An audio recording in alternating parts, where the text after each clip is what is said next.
ஆண்டவராக இயேசுவின் நாமத்திலே உங்களை வாழ்த்தி வரவேற்கிறேன். நல்லா இருக்கீங்களா? இந்த கிருபையான கால வேளையில் என்னோடு கூட அப்போஸ்தலருக்கு எழுதின நிருபம் 3ஆம் அதிகாரம் 6ஆம் வசனம் 7ஆம் வசனம் வாசித்து பாருங்க. அன்பான தேவ ஜனமே, பேதுரு சொல்கிறாரு, என்னிடத்துல வெள்ளியும் இல்லை பொண்ணும் இல்லை, என்னிடத்துல உள்ளது உனக்கு தருகிறேன், நசரேயனாகிய இயேசுவின் நாமத்தில் எழுந்து நட என்று சொல்லி. அன்பான சகோதரனே சகோதரியே, இந்த 3ஆம் அதிகாரத்தை நீங்கள் வாசிச்சிங்கன்னா, ஒரு பிறப்பு சப்பானி அவன் என்ன பண்ணுவாங்கன்னா, காலையில் கொண்டு வந்து சாலமோனுடைய ஆலயத்தில் நாங்கள் அலங்கார வாசலில் அவனை வைத்து விடுவாங்க. அவன் வேலை என்னென்னா, ஆலயத்துக்கு வரவங்ககிட்ட எல்லார்ட்டையும் போகிறவங்ககிட்ட பிச்சை கேட்கணும். முடிந்த உடனே சாயங்காலம் மறுபடியும் அவனை கொண்டு போய் விடுவாங்க. இது நீடித்த நாட்களாய் நடந்து கொண்டே வந்தது. ஆனால் 3ஆம் அதிகாரம் 1-2 வசனத்தை வாசிச்சிங்கன்னா, 9ஆம் மணி நேரத்தில் நடக்கிற ஜபத்துக்கு பேதுரும் யோவானும் ஆலயத்துக்கு வருகிறார்கள். வந்த உடனே இந்த முடவன், அன்பான சகோதரனே சகோதரியே, என்ன பண்ண ஆரம்பிக்கிறான்? எல்லாரிடத்துல பிச்சை கேட்டது போல பேதுரு யோவானை பார்த்து பிச்சை கேட்குறான். கேட்ட உடனே பேதுரும் யோவானும் அவனை பார்த்து சொல்கிறாங்க, என்னை ஒத்துப்பார் அப்படின்னு. அவனுக்கு ஒரே பெரிய சந்தோஷம். என்றைக்கும் இல்லாத இன்னைக்கு வருமானம் நமக்கு ஜாஸ்தியாக கிடைக்குதுரா அப்படின்னு சொல்லி அவன் என்ன பண்ணிட்டான், மற்றவங்கள பார்க்குறத காட்டிலும் இவங்கள பார்க்க ஆரம்பித்தான். ஆனால் ரெண்டாவது, இப்போ என்னை ஒத்துப்பாருன்னு சொல்லிட்டு பேதுரு யோவான் என்ன பண்ண ஆரம்பிச்சிட்டாங்க அப்படின்னா, அன்பான தேவ ஜனமே, பேதுரு அவனை பார்த்து சொல்கிறாரு, எங்களிடத்துல வெள்ளியும் இல்லை பொண்ணும் இல்லை. ஒத்துப்பாருன்னு சொன்னாங்க. ரெண்டாவது சொல்ல, என்கிட்ட வெள்ளி இல்லை பொண்ணு இல்லை. அப்போ அவனுக்கு என்ன ஆகிருக்கும்? ஒரு ஏமாற்றம் உண்டாகிருக்கும். என்னடா நம்ம பெருசாக கொடுக்குவாங்கன்னு எதிர்பார்த்தோம், ஆனால் அவங்க ஒன்றுமே இல்லைன்றாங்களே. ஆனால் அதோடு அவங்க நிறுத்தல். அவங்க சொல்கிறாங்க, எங்களிடத்தில் உள்ளதை உனக்கு தருகிறேன், இயேசு கிறிஸ்துவின் நாமத்தில் எழுந்து நட என்று சொல்லி. அன்பான தேவ ஜனமே, சொல்லி அவன் கையை பிடிச்ச உடனே இந்த 40 வருஷம் பிறப்பு சப்பானி என்ன ஆனான் தெரியுங்களா? அன்பான எழுந்தான், குதித்தான், துதித்தான், நடந்தான் என்று வேதம் சொல்லுகிறது. இதை பார்த்த எல்லாருக்கும் ஒரே ஆச்சரியம். இந்த அற்புதம் நடக்கிறதுக்கு காரணம் என்னன்னா, பிரியமான தேவ ஜனமே, அவங்க சொல்கிறாங்க, என்கிட்ட வெள்ளி இல்லை பொண்ணு இல்லை, என்கிட்ட உள்ளது உனக்கு தருகிறேன் என்று சொல்லி.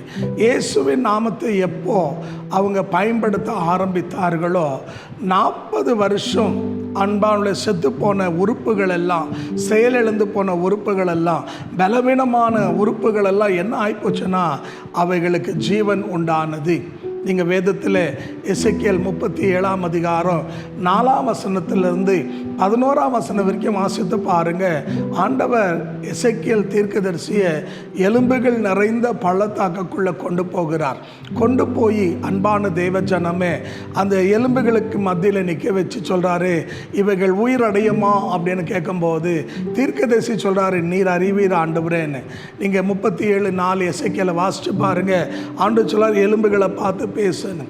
அவர் பேசின உடனே அன்பான தேவ ஜனமே, எலும்புகளுக்குள்ள ஆவி பிரவேசித்து செத்து போன எல்லா பகுதிகளும் என்னங்க, எலும்புகள், நரம்புகள், தசைகள், இரத்த அணுக்கள், உறுப்புங்க, என்னங்க, தோல் எல்லாமே அவைகளுக்கு உருவாக ஆரம்பித்தது.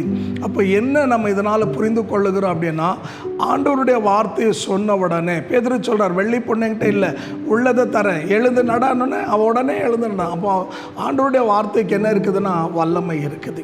அன்பான சகோதரனே சகோதரியே, இந்த கால வேளையில் உங்களுக்கு மலை போல பிரச்சனைங்க இருக்கலாம். ஆனால் நீங்கள் என்ன செய்யணும்? ஆண்டவராகிய இயேசுவின் நாமத்தை நீங்கள் பயன்படுத்த வேண்டும். ஏன்னா ஆண்டவருடைய வார்த்தை சொல்லுது, நீங்கள் யோவான் 14:12 வாசிச்சு பாருங்க. ஆண்டவராகிய இயேசு கிறிஸ்து சொல்லும்போது சொல்கிறாரு, என்ன விசுவாசிக்கிறவன் என்னிலும் பெரிய காரியங்களை செய்வான் அப்படின்னு சொல்லி. அப்போது தேவனை நாம் விசுவாசிக்கும் போது கண்டிப்பாக தேவன் நம்மை கொண்டு என்ன பண்ணுவாருங்க? பெரிய காரியங்களை செய்வார். ஏன்னா ஆண்டு சொல்லும்போது நீங்கள் ஆதியாகமம் 18:14 வாசிச்சு பாருங்கள். என்னால் ஆகாதது ஒன்றொன்று உண்டோ அப்படின்னு கேட்குற. அப்போ தேவனால் ஆகாதது ஒன்றுமே இல்லை. அன்பான தேவ ஜனமே, நம்முடைய தேவன் பல பேர் அவருக்கு இருக்குது. அதில் ஒரு பேர் என்னென்னா, அதிசயங்களை செய்கிறவர். அதிசயங்களை செய்கிற தேவன் நம்முடைய தேவன். ஆகையால் இன்றைக்கு அன்பான தேவ ஜனமே, உங்களுடைய வாழ்க்கையில் பலவிதமான வியாதிகளோடு பலவீனங்களோடு காணப்படுவார்கள். ஆனால் இன்னைக்கு கர்த்தருடைய ஊழியக்காரனாக சொல்லுகிறேன், தேவன் உங்களுடைய சிறையிருப்பெல்லாம் தேவன் மாற்றுவார். ஏன்னா கர்த்தருடைய வார்த்தைக்கு என்ன இருக்குங்க, வல்லமை இருக்குது. அதனால தான் பேதுரு, அன்பான தேவ ஜனமே, இயேசுவின் நாமத்தில் நடன உடனே அற்புதம் அடையாளம் நடந்தது. அன்னைக்கு மாத்திரம் இல்லைங்க, இன்னைக்கும் தேவன் அற்புதங்களை அடையாளங்களை செய்ய தேவன் யாராக இருக்கிறாருங்க, வல்லமை உள்ளவராக இருக்கிறார். அப்போஸ்தலர் 19ஆம் அதிகாரம் 10ஆம் வசனத்தை வாசித்து பாருங்க. பவுல் அப்போஸ்தலனை கொண்டு, அன்பான தேவ ஜனமே, தேவன் என்ன பண்ணாருன்னா அவர் கைகளால் அற்புத அடையாளங்களை செய்தார். அவருடைய ருமாலை தொட்டவங்கெல்லாம் சுகமானாங்க. பேய் சொல்லுது இயேசுவை தெரியும் பவுலை தெரியும்னு சொல்லி. அப்போ அன்பான தேவ ஜனமே, இன்னைக்கு நாம் என்ன பண்ணுறது இல்லைன்னா, தேவனுடைய நாமத்தை சரியான விதத்தில் நம்ம நமக்கே சந்தேகம், நமக்கே அவிசுவாசம். ஆகையால் தான் இன்றைக்கி அற்புதங்கள் அடையாளங்கள் என்ன ஆகிட்டு இருக்குதுங்க, மறைந்து கொண்டிருக்கு. அன்பான தேவ ஜனமே, நம்முடைய தேவன் செத்தவர் அல்ல, உயிருள்ளவராக இருக்கிறார். இன்றைக்கும் அற்புத அடையாளம் செய்வார். ஆகையால் அன்னைக்கு பேதுருவை கொண்டு, அவங்க யார் அப்படின்னா, அப்போஸ்தலர் 4:13-14 வாசிச்சு பாருங்க. அவங்கள பார்த்தவங்க என்ன திரும்ப சொல்கிறாங்க, இவங்க பாமர மக்கள், படிக்காதவர்கள். ஆனால் 14 சொல்லுது அவர்கள் இயேசுவோடு இருந்தாங்கன்னு சொல்லி. இயேசுவோடு இருந்தால் தாங்க நம்முடைய வாழ்க்கைக்கு அர்த்தம். இயேசு இல்லைன்னா நம்முடைய வாழ்க்கை ஒன்றுமே இல்லை. ஆகையால் இன்னைக்கு அந்த நாமத்தை நாம் சரியாக அறிந்து கொள்ளுவோமானா, அப்போஸ்தலர் 4:12 வாசிச்சு பாருங்க. வானத்தின் கீழே பூமி மேலே மனுஷனுக்குள்ளே ரட்சிக்கப்பட இயேசுவின் நாமம் இல்லாமல் வேறொரு நாமம் இல்லை. ஆகையால் அந்த நாமத்தை நம்ம சொல்லும் போதே ஆண்டு சொல்லும்போது சொல்கிறார், நீங்கள் மார்க் 16ஆம் அதிகாரத்தில், அன்பான தேவ ஜனமே, ஆண்டு சொல்கிற என் நாமத்தில் நீங்கள் என்ன பண்ணுங்க, பேய்களை துரத்துவீங்க, நோய்களை சுகமாக்குவீங்க. ஆண்டு நமக்கு என்ன பண்ணியிருக்கிறோன்னா அதிகாரத்தை கொடுத்துருக்கிறார்.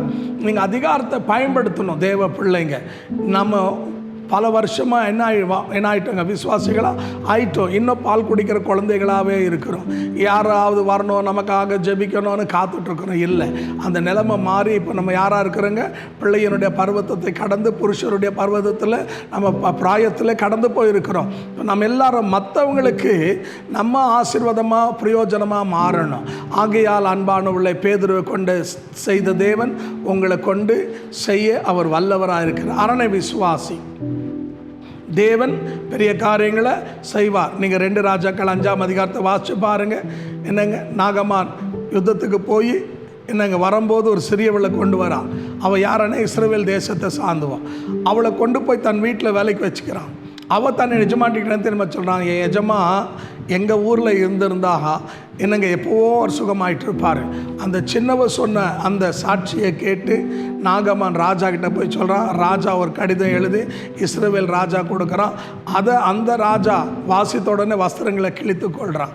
அன்பான தேவ ஜனமே, ஆனால் எலிஷா தீர்க்கதரிசி என்ன திரும்ப சொல்கிறாரு, 7 தடவை போய் தண்ணியில் முங்கி எழுந்துவான். அவன் போய் எழுந்து வரான். அன்பான தேவ ஜனமே, 14ஆம் வசனம் வாசிச்சு பாருங்கள். அவன் குஷ்டம் நீங்கி அவன் சொஸ்தமானான். அதுக்கு காரணம் யார் தெரியுங்களா, சின்ன பிள்ளை. அவ சொன்ன சாட்சி, அவ சொன்ன தேவன் அற்புதத்தை செய்தார். அன்னைக்கு செய்த ஆண்டவர் இன்னைக்கு செய்வார், உங்களை கொண்டு செய்வார். நீங்கள் விசுவாசிங்க. எத்தனை பேர் விசுவாசி? நம்ம சாதாரணமானவங்க தாங்க. நம்ம ஆராதிக்கிற தேவன் அசாதாரணமானவர், பெரிய காரியங்களை செய்வார். எத்தனை பேர் விசுவாசிக்கிறீங்க? இருக்கிற இடத்துல தலைகளை தாழ்த்தி கண்களை மூடி, ஆண்டவரே பேதுருவை பயன்படுத்தினது போல என்னையுமா எங்களையுமா நீர் பயன்படுத்துங்க, உங்களோட கரத்தில் எங்களை நாங்கள் ஒப்பு கொடுக்குறோம் என்று சொல்லி இன்றைக்கு ஒரு தீர்மானம் பண்ணுங்க. முடங்கி கிடந்தது போதும், யாராவது வந்து கலக்கட்டோன்னா இறங்குறன்றது போதும். நீங்கள் கலக்கிறவர்களாக, நீங்கள் தேவனுக்காக எழும்புறவர்களாக தேவ பிள்ளைகளாக மாறுங்க. கர்த்தர் உங்களை கொண்டு பெரிய காரியங்களை செய்வார். நாம் ஜெபிப்போம். நல்ல பிதாவே, இந்த கிருபையான ஆசீர்வதிக்கப்பட்ட காலவேளைக்காக நன்றி செலுத்துகிறோம். சமீபத்திலும் தூரத்திலும் வார்த்தையை கேட்டு ஒப்பு கொடுத்த உணர்த்தப்பட்ட எல்லா தேவ பிள்ளைகளுக்காக நன்றி. தங்களுடைய நேரங்களையும் தங்களுடைய காலங்களையும் தங்களுடைய தாளந்தங்களையும் வீணாக்கி அன்றே கத்தா புதைத்து வைத்து தேவனுக்கு பிரயோஜனப்பட வேண்டிய காலத்தில் அன்று மங்கி போன நாணலை போல வாழ்ந்துட்டு இருக்கிற ஒவ்வொரு பிள்ளையும் அன்று எடுத்து பயன்படுத்தும். பேதுருவை எப்படி எடுத்து நீர் பயன்படுத்தினீரோ அப்படியே இவர்கள் அநேகருக்கு ஆசீர்வாதமாக தேவனுக்கு மகிமையாக எழும்பி பிரகாசிக்க தேவன் உதவிச்சு அந்த சிறு பிள்ளையை கொண்டு எப்படி ஆண்டவரே கர்த்தாவே அற்புதத்தை செய்தீரோ, நீரே தேவன் என்று ஆண்டவரே ராஜாக்கள் அறியும்படியாக செய்தீரோ, அதே பெரிய காரியங்களை இந்த வார்த்தையை கேட்குற ஒவ்வொரு தேவ பிள்ளைகளுடைய வாழ்க்கையில் நீ செய்து இவர்களை கொண்டு நீ ஜீவிக்கிற தேவன் என்று அவள் வேலை செய்கிற இடத்துல, அவள் படிக்கிற இடத்துல, அன்று அவங்க இருக்கிற எல்லைகளில் அநேகருமை கண்டு கொள்ள இவர்களை கருவியாக எடுத்து பயன்படுத்தும். இந்த கரங்கருபை கூட இருந்து வழி நடத்தும். ஆசீர்வதியும் இயேசுவின் நாமத்தில் பிதாவே. ஆமென், ஆமென். கர்த்தர் உங்களை ஆசீர்வதிப்பாராக. உங்களை கொண்டு கர்த்தர் பெரிய காரியங்களை செய்வார். விசுவாசியுங்க. இன்னும் வளரணும் அப்படின்னு நீங்கள் விரும்பினா எங்களுடைய யூடியூப் சேனலில் நம்பர் டிஸ்பிளே ஆகிறது. நீங்கள் எங்களை தொலைபேசியின் வழியாக அணுகலாம். உங்களுக்கு ஜெப குறிப்பு இருந்தால் எங்களுக்கு தெரியப்படுத்தலாம். நாங்கள் உங்களுக்கு தொடர்ந்து ஜெபிக்கிறோம். அதோடு கூட இந்த மாதத்தில் அன்பானவர்களே, மார்ச் 19, 20, 21 3 நாட்கள் சிறப்பு ஆராதனை இருக்கிறது. 33 ஆண்டுகளை முடித்து 34வது ஆண்டில் நாங்கள் கடந்து போகிறோம். ஆகியால் 3 தேவ மனிதர்கள் எங்கள் நடுவில் வருவார்கள். சாயங்காலம் சரியாக 7 மணிக்கு தேவனுடைய பிள்ளைகளை ஆராதனை தொடங்கும். ஆகியால் தேவை உள்ளவங்க, வியாதி உள்ளவங்க, பிரச்சனை உள்ளவங்க என்னங்க இருக்கிற பலர் நீங்கள் வரலாம், பங்கு பெறலாம். உங்களுக்காக விசேஷித்த ஜெபம் ஏறெடுக்கப்படும். உங்களுக்காக நாங்கள் தொடர்ந்து ஜெபிக்கிறோம். கர்த்தர் உங்களை ஆசீர்வதிப்பார். ஆமென், ஆமென்.